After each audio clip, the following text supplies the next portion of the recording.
Cek, cek, cek, cek, cek, cek, cek, cek. Oke, semua udah masuk.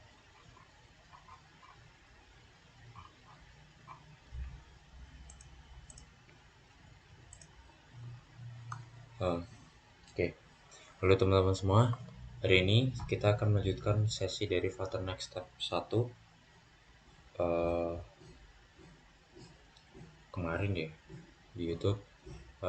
Kali ini kita akan membahas tentang completing Flutter to-do list app atau finalisasi aplikasi kita. Jadi kalau kemarin teman-teman udah belajar gimana caranya slicing UI lah istilahnya, atau mengcopy desain menggunakan Flutter. Hari ini kita akan menyelesaikan fungsionalitas aplikasi kita. Jadi nanti aplikasi kita bakal bisa, mungkin kalau to-do list app itu kan menambahkan list baru ya, menambahkan to-do list baru. Kemudian nanti aplikasi kita bisa menghapus list, kemudian ada button atau apa itu ya, itu nanti lah, saya introduction-nya nanti aja. Hari ini kita akan membahas cukup banyak ya. Yang pertama ada introduction, pengenalan tentang video ini. Kemudian um, ada flashback atau sebetulnya kita tuh udah membangun apa kemarin. Kemudian langkah selanjutnya setelah kita membangun aplikasi seperti kemarin, kemudian ada models, akan menjelaskan definisi dari models, lalu kenapa kita menggunakan models di aplikasi kita. Kemudian kita akan membahas state management.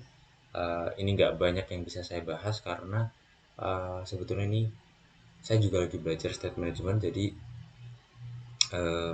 saya nggak bisa menjelaskan lebih banyak lagi karena yang saya pahami itu baru secuil lah seperti itu teman-teman. Kemudian output adalah yang saya harapkan dari sesi ini uh, itu apa saja.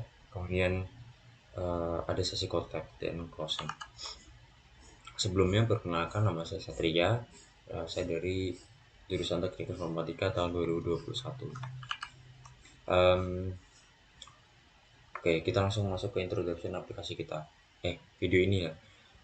Jadi hari ini kita akan membangun fungsionalitas lebih lengkapnya dari aplikasi kita. Misalkan ya, kayak tadi saya sudah jelaskan, kita ingin menambahkan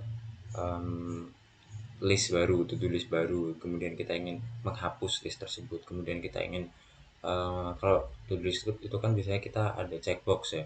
Oh, apa? Kita sudah melakukan tugas itu. Nah, itu bisa dicentang kayak gitu.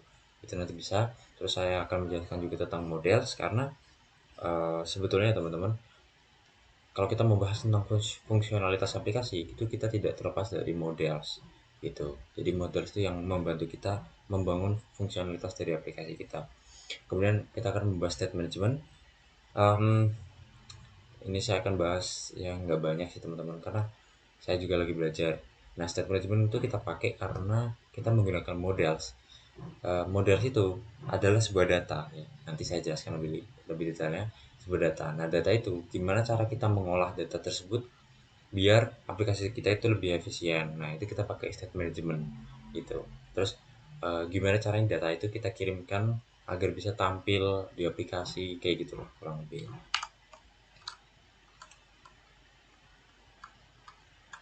Lalu teman-teman, kali ini kita flashback dulu apa yang kita sudah bangun sebelumnya. Jadi kita kemarin sudah membangun aplikasi to-do list sederhana yang menampilkan list-list dasar, dan itu datanya masih statis. Kalau teman-teman lihat di situ masih semuanya tuh masih makan makan makan makan makan makan ya. Itu karena datanya masih statis. Nanti kita ubah datanya menjadi dinamis menggunakan models. Kalau teman-teman bisa akses aplikasinya dari GitHub saya. Di sini sudah menyediakan branch UI complete ya teman-teman. Ini udah ada gambarnya. Teman-teman bisa langsung download aja dan running di device teman-teman. Itu udah bisa. Kemudian langkah selanjutnya adalah kita akan membangun models atau menggunakan models untuk data untuk data dari aplikasi kita yang akan kita tampilkan di aplikasi kita, dan mengatur bisnis logik atau logika yang kita gunakan di dalam aplikasi kita, atau fungsionalitas dari aplikasi kita. Kemudian kita akan menggunakan state management untuk mengatur data atau state dari aplikasi kita. Jadi dari model kita atur menggunakan state management agar tersampaikan dengan baik ke aplikasi kita. Kemudian saya akan menjelaskan tentang models. Models itu teman-teman adalah sesuatu konsep yang bertanggung jawab untuk memanage data atau membuat data di aplikasi kita dan mengatur logika dari bisnis logiknya atau fungsionalitasnya, kurang lebih seperti itu. Nah, seharusnya, bukan seharusnya sih, kayak biasanya models itu digunakan untuk meretrieve atau mendapatkan data dari database, teman-teman. Nanti bisa data dari database itu kita olah menjadi model di aplikasi kita. Tapi kali ini kita tidak akan membahas hal tersebut karena model sejatinya kita bisa buat sendiri sebetulnya. Cuman kalau aplikasinya nanti sudah berkembang ya menjadi lebih besar, kita pasti nantinya bakal menggunakan database untuk aplikasi kita untuk mempermudah dan membuat aplikasi kita tidak menjadi lebih berat gitu.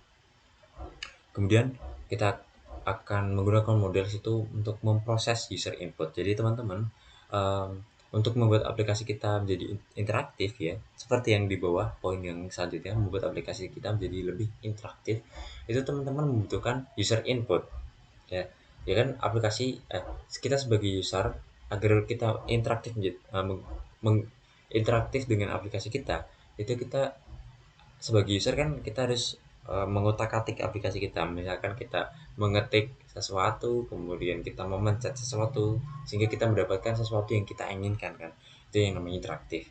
Jadi model itu digunakan untuk memproses input dari user, kurang lebih seperti itu.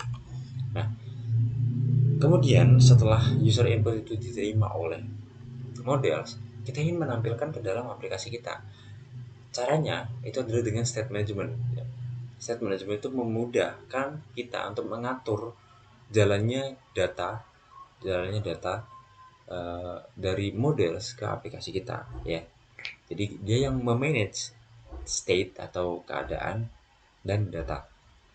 Nah, teman-teman, seharusnya sebelum teman-teman mempelajari state management, itu seharusnya teman-teman harus mempelajari atau paham yang namanya stateful widgets. Tapi kali ini kita tidak bahas dan ini menjadi kekurangan materi saya pada kesempatan kali ini. Saya ibaratnya itu langsung lompat ke state management.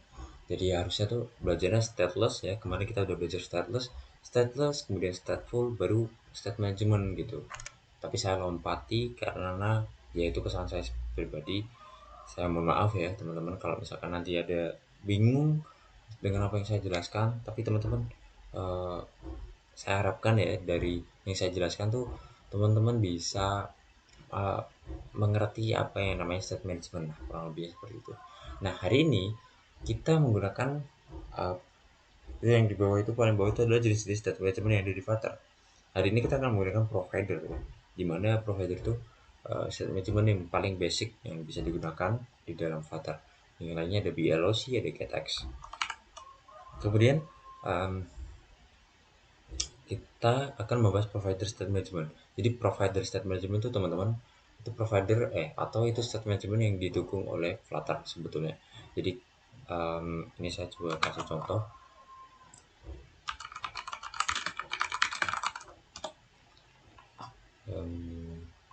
Nah ini simple app state management. Jadi dia juga udah ada widget dasarnya dari Flutternya gitu. Itu namanya sebentar, accessing the state. Nah kalau ini kan udah pakai library tambahan nih teman-teman. Jadi ini dasarnya itu dari change notifier. Ini tuh didapat dari import material dart atau foundation dart. Jadi udah ada dari Flutternya. Kemudian uh, kita akan membahas komponennya kayak change notifier, kemudian change notifier provider, kemudian notify listener. Itu teman-teman nanti bakal memahami, enggak sampai memahami sih mungkin ya, mengetahui aja, mengetahui fungsi-fungsinya kayak gitu. Kemudian um, kalau teman-teman mau belajar provider state management lebih dalam lagi, saya udah ada sertakan sumber yang saya rekomendasikan, kayak dari Medium ya tulisan, kemudian dari YouTube ada beberapa, dari YouTube-nya Eriko Darmawan, teman-teman bisa belajar sendiri. Kemudian um, uh, kita akan collab session hari ini kayaknya nggak pakai output sih ya.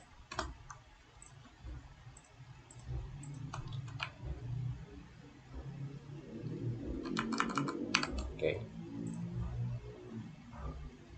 oke, oke. Nah, ini teman-teman, aplikasi saya ini sudah saya berikan model, sudah saya berikan state management, sehingga saya bisa nih ya teman-teman, saya kalau pencet checkboxnya, dia teksnya kecoret ya, terus checkboxnya juga ada gitu. Ini juga bisa ini. Artinya apa, kalau misalkan kita udah selesai nih, oh saya sudah menyapu hari ini, saya sudah belajar hari ini, saya sudah mengumpulkan, udah tinggal centang-centang aja. Terus kalau misalkan oh ini udah hari selanjutnya, ya tinggal hapus-hapus aja gitu. Kita bisa hapus, terus kita mau menambahkan hari ini saya mau melakukan jogging ya, kayak gini jogging. Terus hari ini saya mau minum air zam-zam ya, kayak gitu ya kurang lebih. Nah itu ada juga gitu. Nah itu gimana caranya, kita akan bahas tuntas hari ini. Sebentar, ini saya coba hapus dulu ya teman-teman, karena ini saya sudah buatkan detailnya. Jadi ya, saya ibaratnya saya mau ulangi aja gitu biar ada penjelasannya.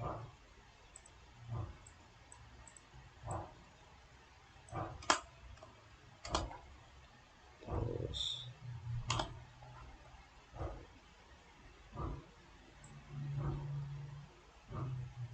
um,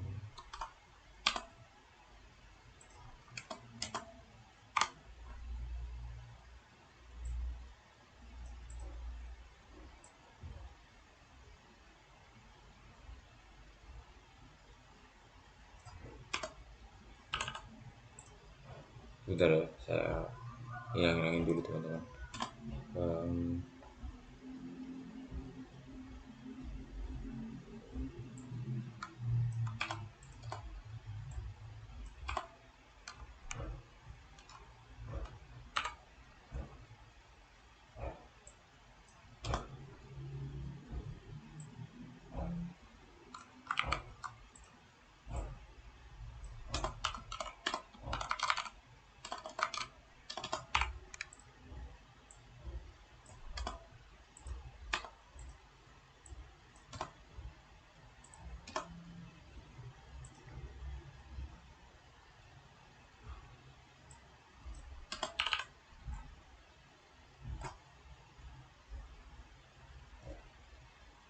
banyak sekali ya teman-teman yang akan kita lakukan hari ini. uh, Nih sebentar, ini saya hapus-hapusin dulu, karena kalau nggak dihapus nanti bingung mulainya dari mana. Change nanti filernya, terus hapus.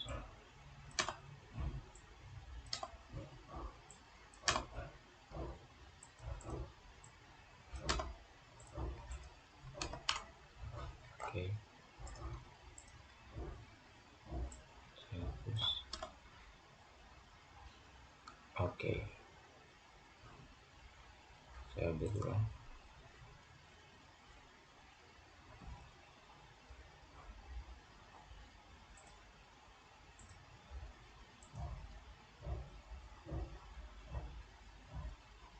Oke, nanti aplikasi kita bakal oke, balik kayak sebelumnya ya teman-teman. Tapi ini saya sudah tambahkan, ini udah bisa dicentang dan maksudnya ikonnya tuh udah ada centangnya, dan ada line through apa ini, kayak udah ada coretannya. Nah, itu nanti ya. Itu karena di sini ya teman-teman, di bagian ini kan di bagian list style ya teman-teman, cari aja list style. Di bagian ikonnya saya pakai ikonnya checkbox, dari dasar checkbox, dan di sini pakai text decoration line through. Jadi ini yang membuat dia tuh kayak kecoret kayak gitu. Nah, di sini saya mulai dari models dulu ya teman-teman. Nah, um, models teman-teman itu adalah adalah apa ya, data-data yang akan kita gunakan di dalam aplikasi kita, dan kita buat sendiri data tersebut, atau yang model itu kita buat. Nah, di sini saya membuat model bernama todo, kelas bernama todo, di mana konstruktornya itu ada, konstruktor itu kayak nanti dia bisa menerima data ID, task desk atau task description, kemudian is check atau dicentang atau enggak. Nah, kayak gitu. Itu adalah model kita. Ya, model sini nantinya kita akan gunakan di sini. Ya. Jadi ini import model stodudar. Kita membuat kelas baru. Oh, ini nanti dulu. Ya, kita membuat kelas baru namanya to do list. To do list itu isinya adalah membuat model kita menjadi ada isinya, atau kita ingin membuat data dari model kita kayak gitu. Jadi ini saling terkoneksi teman-teman. Jadi di sini kita membuat modelnya, di provider, di to do provider kita membuat yang namanya list dari data dari aplikasi kita. Jadi di sini saya punya 5 ya, 5 list aplikasi, data aplikasi yang akan tampil di aplikasi kita lah istilahnya gitu. Dia kayak punya ID, punya task desk, dan is checked. Itu diambil dari sini ya teman-teman. Jadi ini ada ID, ada task desk, dan is checked. Ini required artinya itu tidak boleh kosong. Jadi harus punya ID dan harus punya task description. Kalau ini nilainya sudah saya berikan dari awal itu false. Karena kan dasarnya dia, kalau kita buat to do list baru itu kan dia belum kecentang kan, makanya is check-nya itu false kayak gitu. Kemudian di sini saya buat banyak kayak misalkan menyapu, belajar, mengepel. Jadi nanti ini bakal tampil di sini teman-teman kayak gitu. Nah, tapi di sini saya menggunakan apa ini, aksesnya tuh private, karena kita tidak ingin uh, kalau teman-teman pernah belajar OOP itu kan ada yang namanya apa itu ya, saya lupa nama konsepnya, cuman ada private, ada public, ada protected. Nah, ini private agar itu hanya bisa diakses di dalam kelas tersebut gitu, nggak bisa diakses di luar kelas ini. Itu kenapa, karena saya tidak ingin mengubah ini tuh langsung dari luar, saya pengennya mengubahnya di dalam sini aja gitu. Nantilah, nanti bakal kelihatan. Kemudian uh, karena itu private, kita tidak bisa langsung akses dari luar, kita akses sendiri di sini teman-teman. Jadi yang bisa diakses itu di sini, cuma di sini. Jadi nantinya pakai pakai to do list ini, bukan pakai yang underscore. Kenapa seperti ini? Ketika kita melakukan perubahan ke dalam to do list, itu tidak memberikan efek terhadap underscore to do list kita, karena ini data yang istilahnya data penting gitu, walaupun nggak penting juga ya kayak gitu. Jadi yang bakal kita pakai tuh ini gitu. Oke, sekarang kita menggunakan models untuk menampilkan menampilkan aplikasi kita. Jadi yang bakal tampil tuh model-model ini. Nah, caranya gimana? Caranya kita balik ke sini, kan kita pengennya model itu kita tampilkan di lista. Jadi kita cari yang lista. Lista itu pakainya list view builder kayak gitu. Nah, caranya adalah um, di bagian sebentar. Caranya adalah saya lupa ini. Berarti kan harus mengakses, ya betul. Jadi caranya adalah teman-teman harus mengakses uh, model itu. Jadi kita akses di dalam widget kita bikin kayak final all to do list. Misalkan kita ambilnya dari kelas to do list dot to do list ya. kayak gitu. Jadi kita nanti pakainya auto do list. Jadi kita balik ke list view builder, kita di sini item count-nya kita pakai auto do list dot length atau panjang listnya. Kemudian di sini iconnya nanti dari ini kita teksnya dulu, kita pakai all to do list dot task dash index gini. Nah, maksud dari index itu apa teman-teman? All to do list index itu kan di sini kita pakainya adalah list view builder. List view builder menerima argumen atau parameter konteks dan indeks. Jadi nah indeksnya itu melakukannya dari sini juga autoToList.length. Jadi panjang dari listnya itu kita lakukan perulangan. Jadi setiap indeksnya kita akan berikan ke dalam sini. Jadi nantinya akan mengakses setiap indeks dari task dash, kurang lebih seperti itu. Makanya di sini bakal apa ini namanya berubah ya judulnya. Nah setelah itu di sini kan ada ini ya icon button. Nah ini kan statis nih masih teman-teman, karena di sini kalau teman-teman lihat di apa ini model kita itu ada is jacketnya false, di sini ada yang true, ada yang false, true false, tapi di sini true semua gitu.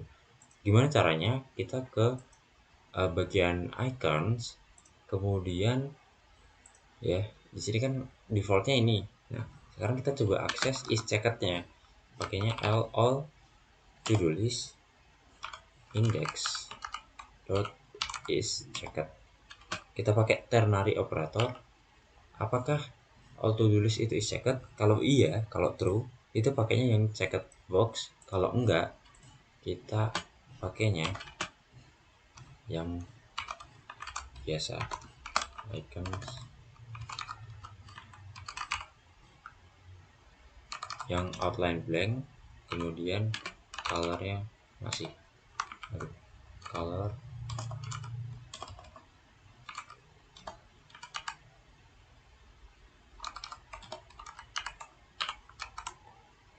nanti dia jadi berubah. Nah kayak gitu. Dan juga coret-coretnya itu sama kayak logiknya sama kayak ini teman-teman. Jadi kita pakai ini, kita copy aja, tapi kita beralih ke yang bagian tekstilnya sini.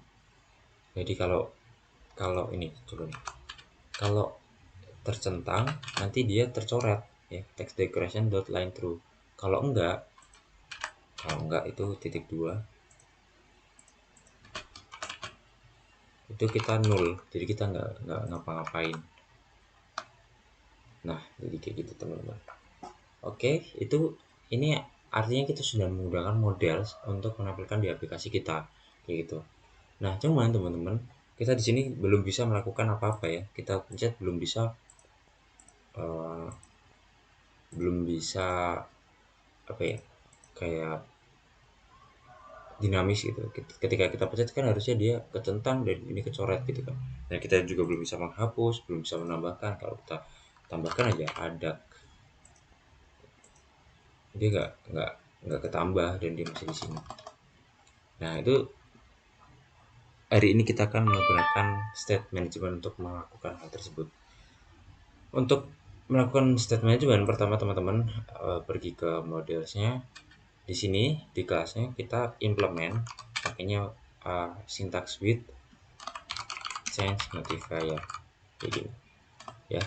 Ini untuk mengimplement change notifier, class change notifier kayak gitu ya. Kemudian ya langkah selanjutnya adalah kita melakukan import nih obspec.yaml. Kita menambahkan provider data, itu kita bisa ambil dari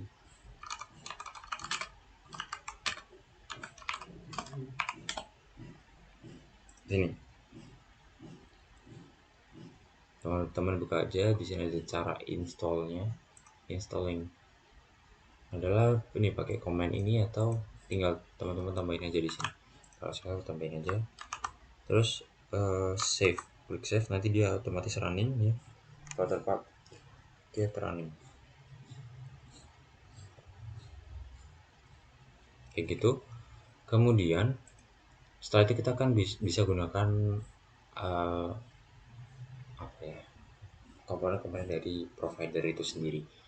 Nah, pertama-tama tadi kan kita ambil datanya ya, ambil data kita itu lewatnya sini ya teman-teman, ini belum pakai provider ya. Bedanya kalau kita nanti pakai provider itu kita bisa melakukan ya state management gitu, kalau ini belum bisa gitu. Caranya gimana teman-teman?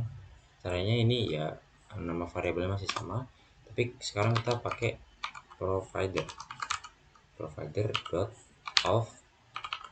Di sini kita kasih tipe datanya, kan kita pakai kelas to do list tuh.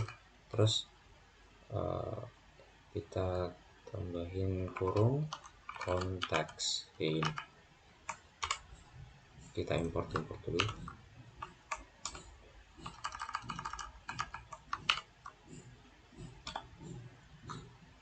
Oh sorry, to do list ya, pakai S. Nah gini, refresh. Ada yang error. Oh iya ini, uh, ya ini nanti bakal jadi error. Nah setelah itu ini tuh kita baru mengakses kelasnya teman-teman, kita baru mengakses kelasnya. Maka dari itu untuk kita bisa mengakses list ini, itu kan ini kan tidak bisa kita akses dari luar secara langsung, misalnya lewat dari sini. Kita bikin variabel baru teman-teman, namanya final all to do list yang apa ya, bentar deh, ini kita to do list gitu. Terus kita di sini pakainya all to do list. Terus to do list dot to do list. Nah, kayak gitu. Nah makanya yang bawah itu udah gak error lagi karena kita udah akses dari sininya teman-teman. Kita refresh, dia gak akan error seharusnya. Error. Oh iya, error ya karena saya lupa untuk menambahkan change notifier provider. Jadi saya tadi sudah menyebutkan ada change notifier provider. Ini adalah yang digunakan untuk kita mendefinisikan kita tuh mau menggunakan provider dari model apa, karena kita bisa memberikan atau menggunakan provider itu untuk berbagai model gitu. Jadi kita definisikannya itu di mana? Itu di bagian material app teman-teman. Seharusnya bisa di sini, di bagian main screen sini itu bisa, di scaffold sini bisa. Cuman kalau di material app itu dia lebih apa ya? Saya kalau nanti kita mendapatkan kelas baru itu kita tidak repot-repot menambahkan change notifier provider lagi. Jadi kita udah satu aja di sini di induknya, nanti ke bawahnya tinggal ngikutin. Jadi kita di sini grab widget, kita tambahkan change notifier provider.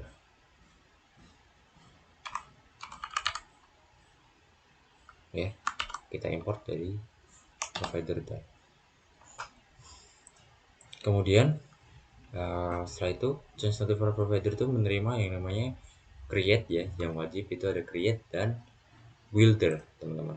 Jadi kita tambahkan di sini create itu kita berikan konteks ya, konteks dan model yang akan kita gunakan yaitu to do list kan gitu ya, to do list, dan kita di sini ganti chartnya menjadi builder ya. Builder itu menerima konteks dan chart, ini yang akan di render gitu. Oke, kita save, maka nanti dia jadi nggak error lagi. Oke, udah benar. Nah sekarang karena kita sudah menggunakan state management, kita bisa melakukan menambahkan fungsionalitasnya sesuka kita di button-buttonnya. Misalkan kita kalau mau pengen mencet-mencet ini ya, kita lari ke situ bagian list style, kita cari list style. Nah ini icon button on press, kita bisa melakukan apapun. Sekarang kita coba deh lakukan print sesuatu. Jadi kalau kita pencet seharusnya dia mengeluarkan sesuatu di debug console. Coba ya, kita klik. Nah dia udah keluar nih sesuatu. Artinya kita bisa berikan fungsionalitas. Tapi fungsionalitas apa yang kita berikan? Jadi sebetulnya kita kan kalau mencet ini ya teman-teman, kita pengen is checked-nya yang ada di model kita, is checked-nya itu kebalikan dari ini. Misalkan kalau dia awalnya kosong, kalau kita pencet, seharusnya kan dia berubah ya dari false menjadi true, atau yang sebelumnya kosong kita jadi centang kayak gitu. Nah, berarti kita mendapatkan fungsionalitas untuk hal tersebut gitu teman-teman. Caranya kita ke model provider kita. Oh iya, teman-teman, untuk best practice-nya selalu pisahkan model dengan provider. Jadi model itu yang kayak gini kelas biasa. Nah, provider itu yang sudah menerapkan ini dan ada di dalamnya tuh udah ada datanya kayak gitu. Selalu pisahkan seperti itu biar nggak bingung. Sini kita buat fungsi baru, fungsi void, karena kita tidak ingin return apapun. Void namanya adalah check preset, atau kita kan ingin cek itu ketekan. Oke. Nah, di sini kita nggak kasih argumen ya. Oh, kita kasih argumen index ya. Nanti itu saya jelaskan nanti. Kemudian kita kan pengen mengubah is checkednya itu menjadi kebalikannya. Kita akses dari sini teman-teman ya. Oh sorry, kita aksesnya langsung dari yang underscore ya. Kenapa? Karena kayak seperti yang saya bilang, kalau diaksesnya dari sini ya, dia nggak akan mengubah yang dari sini gitu teman-teman. Jadi kita akses langsung dari sini. To do list untuk setiap indeks is checked ya. Inilah kenapa saya pakai indeks, karena kalau nggak pakai indeks ini nggak akan bisa ngakses is checked teman-teman ya. Karena ini kan list ya, list itu kita harus spesifik dulu nih, ini kan list nih, kita harus spesifik akses indeks yang mana nih yang kita pengen akses sebelum kita mau atau bisa mengakses yang di dalamnya ini kayak gitu. Makanya kita pakai indeks. Nanti ini juga kita terima dari list view builder yang nanti teman-teman bakal lihat sendiri di socket. Nah kita pakai not operation ya. Kalau teman-teman pernah belajar not operation, logic operation ya, ada not, ada and, ada or, ada not and, not or, ya kayak gitulah. Di sini pakai not karena not itu berarti kebalikan dari boolean itu, kebalikan dari sesuatu. Misalkan, bentar deh, ini saya selesaikan dulu. Nah, ini tuh kebalikan dari ini. Misalkan ini false, nanti dia not, ya. Standar itu not false, jadi dia true. Gitu. Kita save.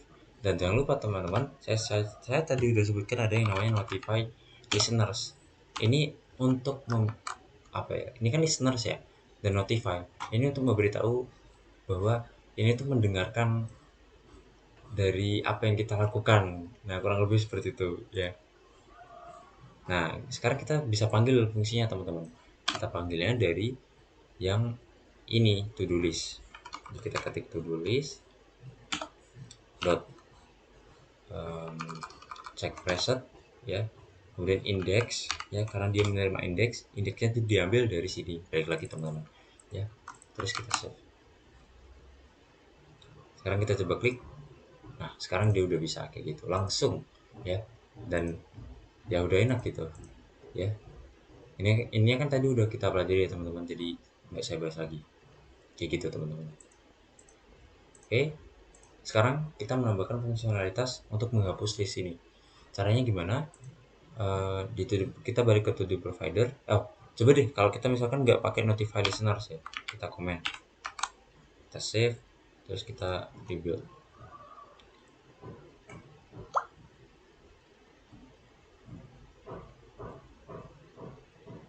Nah kita coba pencet tuh, dia nggak akan menghasilkan apa-apa di layarnya karena dia tuh tidak bisa, istilahnya tidak bisa mendengarkan apa yang ada di sini gitu.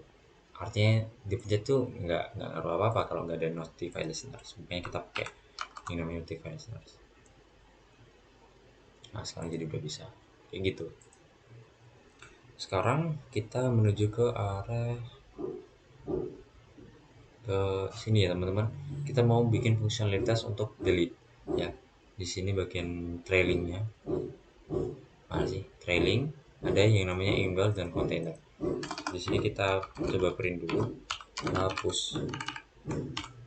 Bisa nggak? Benar bisa diklik nggak? Kita klik. Nah udah bisa. Ini udah ada print-printannya. Sekarang kita coba akses, kita berikan fungsi ya. Kita ke to do provider, kita bikin fungsi baru void, karena kita nggak mau return apapun, delete to do. Nah sebentar, delete to do kayak gini dulu. Nah kita harus kita kalau melakukan pencet ini itu kan harus, yang kita hapus ya, kita harus menghapus untuk list itu. Jangan sampai kita mengeklik ini untuk menghapus malah kehapus yang lain gitu. Ngerti gak teman-teman maksudnya? Jadi ketika kita melakukan hapus ya benar-benar yang dihapus ya bagian itu aja gitu. Nah gimana caranya kita mengetahui atau kita memberikan program untuk mengetahui hal tersebut? Gimana caranya ketika kita menghapus ya udah berarti artinya kita menghapus untuk list itu. Nah itu gimana caranya? Caranya adalah dengan kita memberikan sesuatu parameter yang unik. Nah teman-teman, kalau teman-teman tahu di sini, itulah mengapa saya berikan ID. ID itu nilai yang unik yang saya berikan untuk aplikasi saya, sehingga ketika saya mengklik itu ya berarti khusus untuk itu saja gitu, untuk list itu saja. Itulah mengapa ID-nya unik kayak gitu. Jadi di sini saya menerima string ID, argumen ID gitu. Nah sekarang kita akses to do list dot ya, kita mau remove di sini ada banyak ya, tapi saya menggunakan remove where. Jadi remove where itu kayak kita remove ketika ketika ketika kondisi apa gitu. Nah di sini saya mau pakai uh, list ya, itu penamaan aja sih teman-teman, terserah. Jadi misalkan list.id ya, list.id itu sama kayak ID yang ini gitu. Jadi list itu diambil dari list ini. Ketika list.id-nya sama kayak ID yang saya masukkan, itu ya udah berarti itu spesifik gitu. Kurang lebihnya seperti itu. Jadi dia akan remove untuk khusus spesifik ID tersebut. Jangan lupa tambahkan notify listener.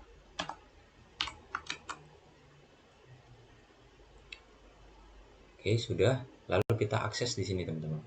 Kita akses to do list dot delete ya, delete to do, dan di sini dia menerima ID.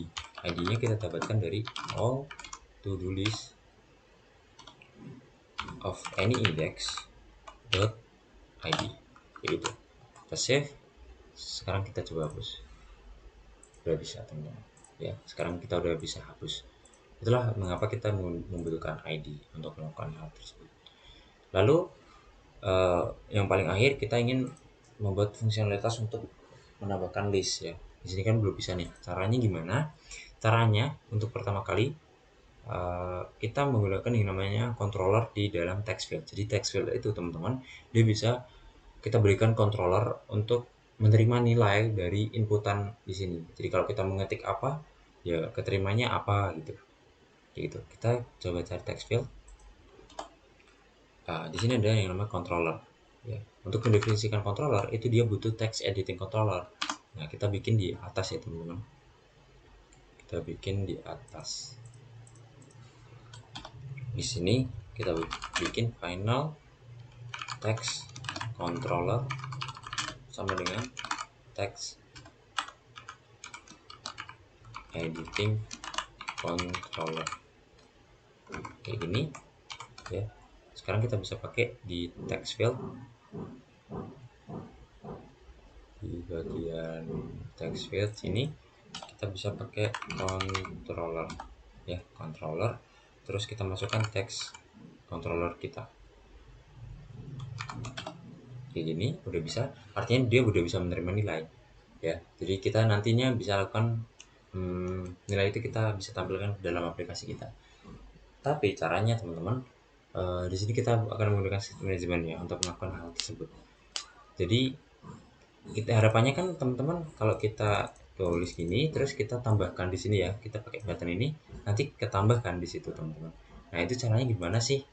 Nah cara pertama kita lakukan penyimpanan nilai ini, teks ini ke dalam model kita. Caranya ketika kita tab nanti deh kita bikin fungsi baru ya, kita bikin fungsi baru yaitu void add new to do, yang mana dia akan menerima string task description ya. Di sini kan task description dia akan menerima itu kan. Kalau kita menambahkan baru, yang berubah kan itunya kan teman-teman, atau yang ketambahkan itu bagian itunya, bukan bagian yang lain. Nah di sini kita mengakses lagi to do list. Di sini pakai fungsi add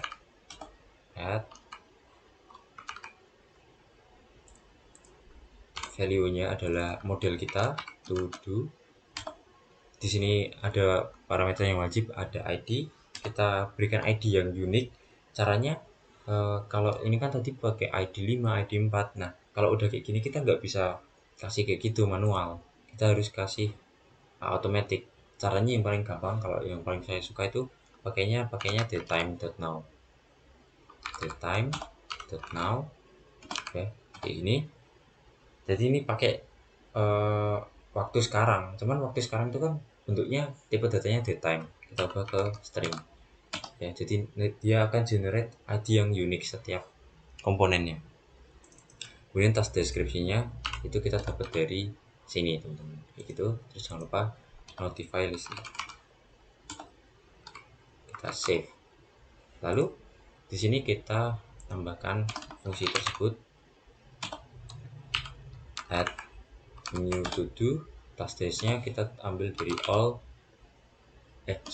kita ambil dari text controller yang seperti saya bilang, text controller dot text gitu, dot text ya, untuk mendapatkan teks dari text controller ya. Kita save, seharusnya ini udah bisa teman-teman.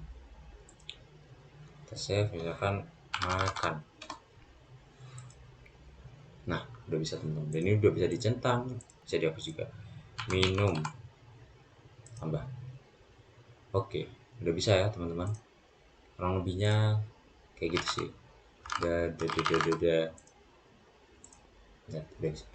Nah itulah fungsionalitas yang kita berikan ke dalam aplikasi kita. Mungkin cukup sekian dari yang bisa saya sampaikan teman-teman. Intinya hari ini kita menggunakan state management untuk memberikan fungsionalitas terhadap aplikasi kita. Seharusnya bisa menggunakan stateful widget, tapi saya tidak bahas pada kesempatan kali ini. Gitu ya teman-teman. Terima kasih yang udah nonton. Ya